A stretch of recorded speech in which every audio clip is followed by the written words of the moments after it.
سڵاو.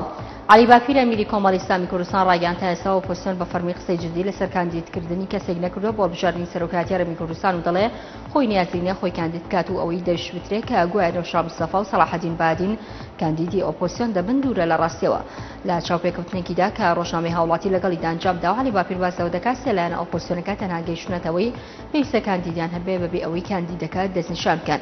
دەشڵێت چاوەڕێی خۆ کاندیدکردنەوەی بارزانی ناکەن تا کاندیدی خۆیان ڕابگەێنن یاخودنا.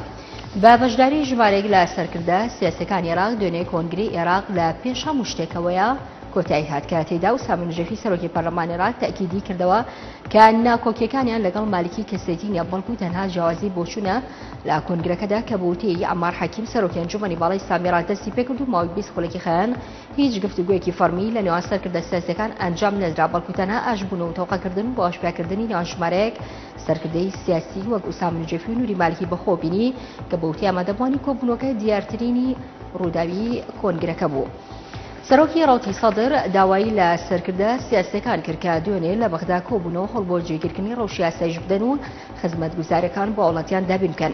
هەروەها عێراقی بە نەبوونی سەرۆک کۆمار بە نەهامەتێکی گەورە وەسف کرد. لە بەرنامەیەکدا موقتەدا سەدر ڕایگەیان پێویستە سەرکردە سیاسەکانی عێراق گەلی سەملەیکراوی خۆیان لە نەبوونی خزمەتگوزاری و گەندەڵی و دزین ڕزگار بکەن. داواشی لێکردن لە ڕێگەی دانانی وەزیر بۆ وەزارەتە ئەمنیەکان و دۆخیاڵۆزی ئاساییش جێگیر بکەن. نوێنەری عێراق لە کۆمکاری عەرەب تاکیدی لەسەر ئامادەبوونی وڵاتی لە کۆنگرەی ژنێفی دووکرد سەبارەت بە چارەسەرکردنی قەیرانەکانی سووریا. قەیس عەزاوی ڕایگەیان نەتۆی گرتوەکان هەوڵدەدات وڵاتانی دراوسەی سووریا لەو کۆنگرەیەدا بەشداری پێ بکات چونکە ڕۆڵی گرنگیان لە ڕووداوەکانی ناوخۆی ئەو وڵاتەدا هەیە. وتیشی ڕۆڵی عێراق لە کۆنگرەکەدا خۆی لە خستنەڕووی داواکردنی گرتنەبەری زمانی دیالۆگ لە نێوان لایەنە ناکۆکەکاندا دەبینێت و وەک بەشێک لە چارەسەرکردنی قەیرانەکانی سووریا بە شێوەیەکی ئاشتیانە. ئەمڕۆ ئۆتۆمبیلێکی بۆمب ڕێژکراو لە گەڕەکەکەی شاری دمەشق تەقیەوە بۆ هۆلانی کەم دەکەس کوژراون کە زۆربیان سەربێزەکانی ئاسایشن و ژمارەی تریش بریندار بوون. سەرچاوەکانی هەوا ڕایانگەیان کە تەقینەوەکان لە گەڕەکی جۆبەر بووە لە ناوەڕاستی دمەشق کە چەند ڕۆژێکە پێکدادان لە نێوان هێزەکانی حکوومەت و سوپای سووریا ئازاد بەخۆ دەبینێ. ئەو تەقینەوەش لە کاتێکدا کە شەڕ و پێکدادانەکان لە چەند ناوچێکی ڕیفی حەمەس بەردەوام و ڕوانگەی سووریاش بۆ مافەکانی مرۆڤ تەکید لەسەر بوونی نزیکەی 1000 بریندار لە شاری قەسیر دەکاتەوە. وەزارەتی بەرگری عێراق ڕایگەیان ئەو گروپە تیرۆریستەی کە دەستگیری کراون پلانیان هەبووە بۆ هێرشکردنە سەر زیارەتکارانی ئیمام کازم لە بەغدا و ئەو تیرۆریستانی ویسوانە فڕۆکەی یاری منداڵانیان گۆڕیوە بۆ ئەوەی هێرشی کیمیایی بەکاربێنن.